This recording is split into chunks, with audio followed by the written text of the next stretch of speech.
Welcome to this week's Desk Side Chat. We have a full house this week with Doug Ritter joining us from Discovery Financial, and Doug has brought a number of members from his team to join us as well. The topic of conversation for this week is developing an advisor. Doug, you've been around this industry for a long time. You've built your own practice. You've built a thriving enterprise that is growing and adding new advisors. Really appreciate you joining us to help talk about this topic. If you could, Doug, provide a quick background on yourself and each of the folks from your team, and then we'll get right into the topic. Sure, will do, John. Well, happy to be here. Thanks for the invite. So Discovery Financial was founded 30 years ago. And in fact, this Friday, we're having our 30th anniversary client event. And we currently operate with 6 employee advisors. I've got 3 of them here today: Cody Buck, David Ritter, and Cole Kelly. And we have about a dozen independent contractor advisors. So the firm operates out of 3 locations with employee advisors: Red Wing, where Cody and I are at, and Matt Hardiman, one of my business partners, and Tim Kelly, my other business partner. Bloomington, where Cole spends most of his time, along with a couple days a week with his dad, Tim. And then Hudson, where David lives and offices. So firm-wide, including our independent contractor advisors who operate out of 6 different offices, we manage or advise about $1.25 billion of assets, and total gross revenues for the enterprise is just a shade under $10 million. So I invited David and Cole and Cody to talk a little bit about how they got where they are. Really 3 completely different career paths and development paths for Cody and David and Cole. And I'll have them kind of talk in turn for a few minutes about their background, education, experience before joining the firm, their formalized training and on-the-job training once they join the firm, and then kind of where they are today with the firm and client development. So I'll start out with David. David is my son. David just turned 40 a few months ago, and he joined the firm in December of 2013. So David, take it away. Well, great. Hey, thanks, John. It's good to see you again. And, really always like working with you and talking with you. And it's neat that you're putting events like this together. I think sharing information amongst advisors is one of the ways that I know I've developed significantly in the past. So to Doug's point, I'll just go through, a little bit of my history, how I got where I got. Some was intentional, some was maybe not, but things have worked fairly well, I would say very well, from 2013 on. So back in 2013, I joined the firm. Prior to that, I was actually a computer science major in college and went through ROTC. So I had spent about 8 years in the military in the Air Force and doing not financial stuff. So decided to kind of come back to home, if you will, join the family business, and before doing that, wrapped up an MBA with a concentration in finance. That gave me a little bit of, I think, confidence to understand at least what we do, little pieces of what we do, how to read a balance sheet, for example, assets, liabilities, and so forth. So that did give me a bit of confidence coming into the industry, I think. Post that, having joined in 2013, I joined in the Red Wing office where the partners are, where Doug is today. and started working primarily as his client service representative. So what I would do is prepare meetings, help to prepare meetings for him, and do all the things that go into making an advisor successful, right? So running illustrations, figuring out cost bases, you name it, everyone understands how that works. I did that for the better part of about 3 years, but while I was doing that, we were intentionally trying to move toward being an advisor, and some of those intentional moves were became insurance, trained and certified, attained Series 7, attained to Series 66. And then I think probably the biggest component was I started sitting in on all of Doug's meetings with his clients. And I know that for me to this day, that really did more than any other single thing, educational work or otherwise, in terms of, in my opinion, preparing me to be an advisor. Because you sit through those meetings and you come to realize it's not about putting a bunch of numbers in front of someone. It's about a conversation and confidence and trust and listening, hearing where these people are, where they want to go, how we can help them get there and so forth. And Doug had been doing that for, he's been in this industry for 30 years. He's been in the financial industry for probably 45. So he had been doing that for quite a long time. And I was extremely fortunate to join him on that. Probably sat in, I don't know, Doug, hundreds of meetings for sure. A lot, sure. And as I continued to kind of transition, so as we did that, picked up bits and pieces, right? Like, how do you prepare for a meeting? How often should you communicate with clients? What kind of communication should you do? How to make sure that you can succeed on your client's behalf. So, obviously it's more than having a good relationship. You also have to make sure that your clients are succeeding toward their goals, right? And we do things in a way that are very risk mitigated, and learn some strategies there. In 2017 or so, I transitioned to becoming an advisor while still servicing clients with Doug.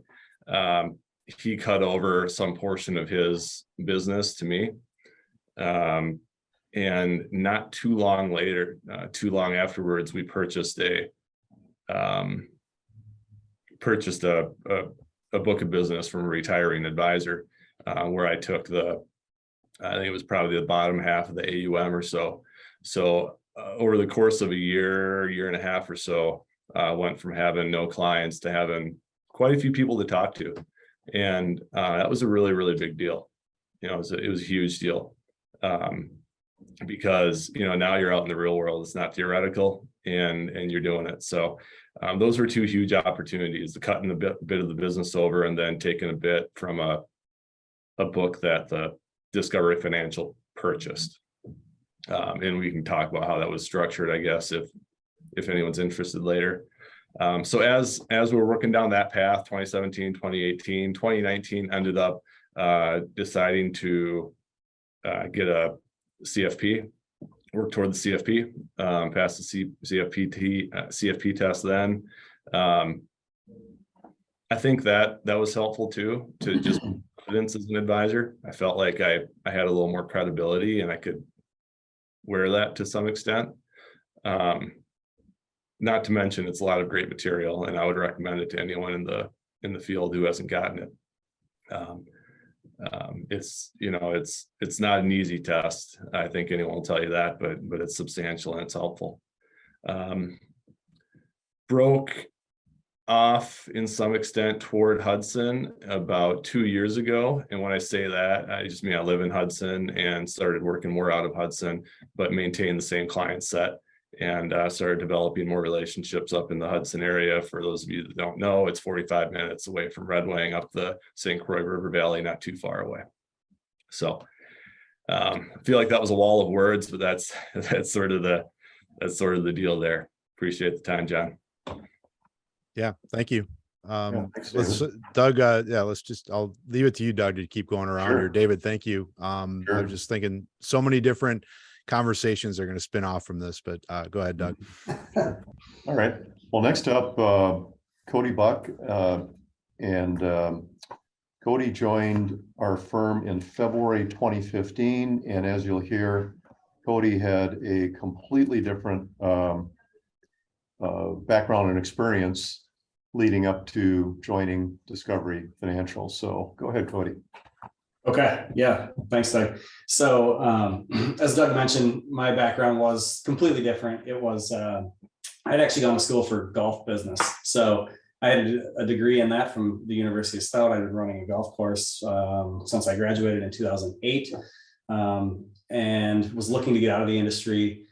Just wasn't a great fit ultimately, and was looking for something else. I got hired on by Discovery in 2015.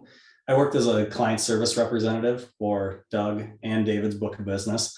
And I mean, I think that was a great place for me to start. It seemed very natural. The client service part of it was very similar to what I was doing in the golf industry, right? It was ultimately servicing people and managing expectations and providing a good experience. So that was a good fit for me. Similar to David, I did go through my life and health at that point, and then I also got my Series 7 and my Series 66, which again helped increase the knowledge and just made me more comfortable in the role that I was in. I then I added the role of OSJ delegate. Doug, as he mentioned, is an OSJ for 19 advisors throughout southern Minnesota and the southeast Twin Cities.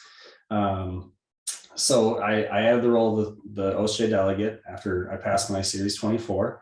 So I got to work very closely with all of our advisors, still in that role to this day, doing compliance, supervision, and just being a resource for our advisors in whatever situation comes up. In addition to that, I also took on a role in recruiting. We've added 2 advisors over the last 3 years. So I've worked very closely with those advisors in their transitions, in understanding LPL and what to expect, and then incorporating them into our OSJ, just like every other advisor, and providing the same service. I then started looking more to the financial advisor role and went through the CFP course last year. I passed the CFP in November and was able to start seeing clients at the beginning of 2022. So that's still kind of a part-time role. I'm still doing the OSJ delegate and the recruiting side of things, still doing some client service. So wear a lot of hats, which in my opinion has been very beneficial to me because I've been able to see the industry from a lot of different angles and understand a lot about what's expected of advisors. So there you go. That's a little bit about myself. Yeah, thanks, Cody. But Cody's sort of the Swiss Army knife of Discovery Financial. Was a little bit of everything. Now Cole joined us in May of 2018, and again, completely different background and experience, and sort of a unique route to where he is today. So go ahead, Cole. All right. Yeah, my background prior to joining Discovery Financial was at an accounting firm. And when Doug and Dad approached me to make the career change, it was with an opportunity actually through LPL. They had a program that they called the Independent Advisor Institute, which was a 1-year program specifically focused on getting a new advisor up and running. So we spent the first few months strictly studying, getting licensed, and the remainder of the year prospecting and meeting with clients. At the end of that program, Discovery had acquired another book of business up in Bloomington, which is where I operate today. And I had the amazing opportunity to work with an advisor named John Walsh up there, who I was able to learn from him. And I sat in with, as many meetings as we possibly could. during the transition period. So going and meeting with clients and kind of keeping things running up in Bloomington, kind of transition the last couple of years here. In addition to the normal advisor duties, we had a lot of clients come in with questions about Medicare. Just kind of naturally, those questions come up as we're planning for retirement, clients turning 65 and having all of these decisions. After a lot of discussion, we decided, this might be something that we can help clients with in addition to the financial side.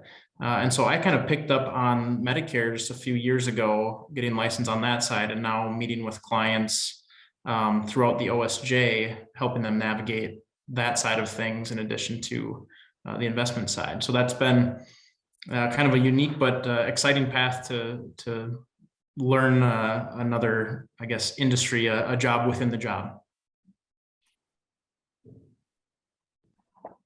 So as you can see, three different unique paths to advising, and different roles, different responsibilities, different experiences. And as you all know, this business is very unique in that there isn't one way to enter the business. There isn't one way to do things with clients. And I think this is a really good demonstration of that. So John, thanks for giving us an opportunity to highlight the three guys.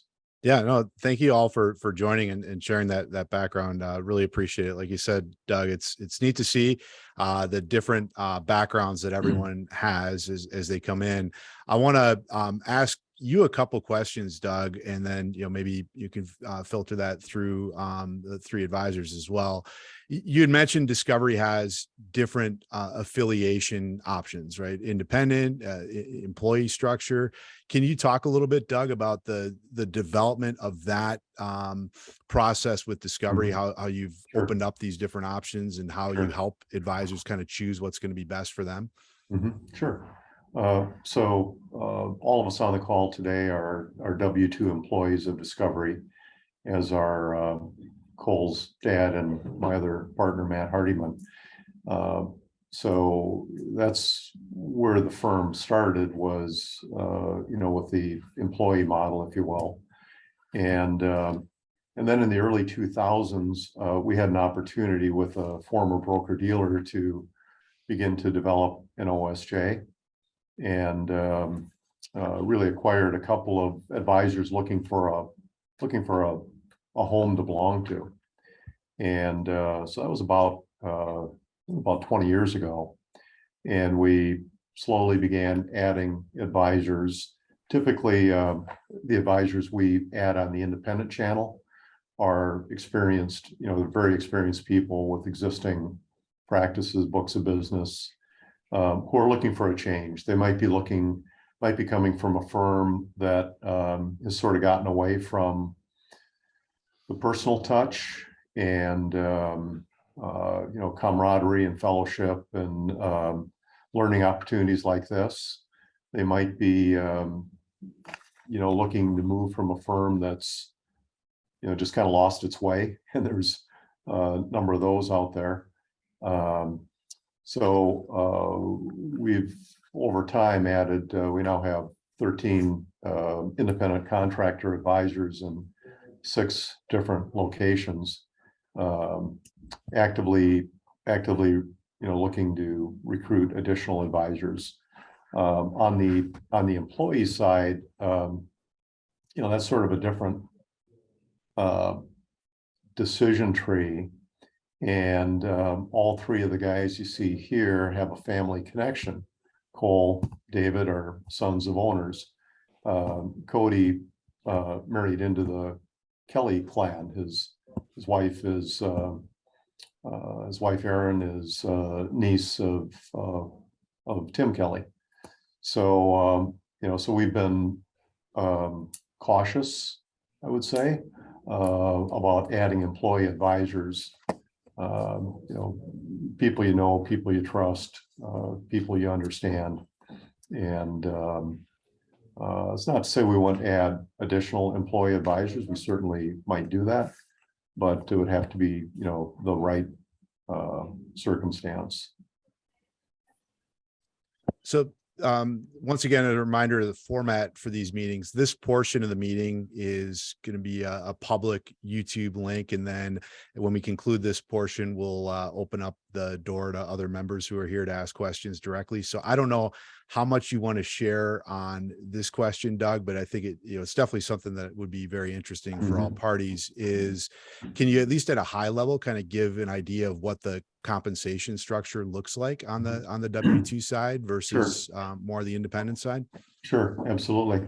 So the comp structure is I have the same comp structure that David has, for instance. And the firm is responsible for all the operating expenses of the advisor and the practice. We hire staff, we provide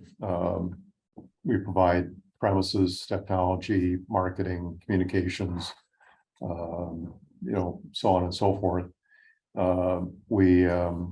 So for our W-2 employees, basically we pay out approximately half of the commissions that come in as W-2 compensation, and then provide a basic benefit package, which includes retirement and employer paid taxes. We do take care of all the licensing, renewal costs for our advisors. So, and they take home approximately half of what is generated through commissions. And that's the same for our partner owners. Of course, the partners own the firm and have a profit distribution, assuming we have a profitable year. Doug, what's the structure for Discovery overall? Is everybody so each of these folks on the call today, is everybody running their own book of business? You mentioned the camaraderie you're creating with Discovery. Are there resources being shared between clients, or is everybody running their own book of business? Well, it's a blend, John. Each of the advisors has a senior mentor. Cole has his dad. David has me. Cody's got me. So there's close communication between these guys and a senior advisor at the firm. So and then from we're LPL corporate investment advisors. So we're working under the LPL advisory structure, the LPL broker dealer structure. So there's certainly a lot of commonality from a client service standpoint. There's a high degree of commonality, but each advisor does things a little different in terms of client communication, client reviews, client positioning, use of products. There's no standard formula, if you will. So David, Cody, Cole, each of you has come in with this different perspective as we've talked about. You've benefited a lot. One of the consistent things is seeing the client meetings, and Cody, in your case 24, and kind of learning the business and growing up that way, and coming in really armed as you're meeting with clients in the advisor role. This is kind of open to all three of you, but what advice would you have for somebody who's newer in the business or looking to break into the business? How can they find a circumstance like what you guys have been able to find with Discovery? Dumb luck on my part. Knowing the right person. No, I mean, I don't know. I think from what I've seen, it's surround yourself with good people, surround yourself with people that are gonna help you, that are gonna give you time to understand the business and be there when you need to ask questions, and don't be afraid to ask questions, and try to take in as much information as you possibly can. I guess that's what I would say. I would second what Cody said about you know, I have this conversation with people from time to time, and, you know, if you're trying to break in, I think the first thing you do is try to find a mentor, try to find someone who is interested in helping you as much as you're interested in helping them. And there's those people out there. You know, there really are. It can be a little bit hard to do, but you got to start somewhere. So, you know, and we all start at a different place. But advisors need help. And, you know, I would just say, find that right person, and then keep it on the radar, you know, where you want to go. Don't lose track of where you want to go. Make sure they know where you want to go. And if they're the right person, they'll keep helping you there. One thing I would add to that, being a young advisor and being part of a team carries a lot of weight with clients. Just a number of times when there's a very specific client situation, specifically taxes. I know, admittedly, I'm not the best person to ask a tax question to, but I can call Doug and run the situation by him and go back to the client and say, even if I'm not the expert in this, we have people in our office who are. And to be able to lean on that as a young advisor, I think clients appreciate it. They don't expect you to have all the answers, but they expect you to know where to go to find them. I think it's worth one shout out to the independent, you know, role that we're all in as well, rather than the captive role. I know that I'm grateful for that. I know I talk to peers who are maybe as far along as I am now, 10 years or so in, and they feel like they're captive for life, and, you know, to each their own. But I really, really appreciate the independence of LPL. Good stuff. Well, thank you all so much. Let's go ahead, and we're going to end the public portion of the meeting, and we'll open it up to other advisors who have joined us here. Hopefully we'll get a continued conversation going. Once again, I see a number of spin-off topics that we can get into from this discussion. David, Cole, Cody, Doug, thank you all so much for joining us. Really appreciate it. You're welcome. Thanks, John. Thank you, John.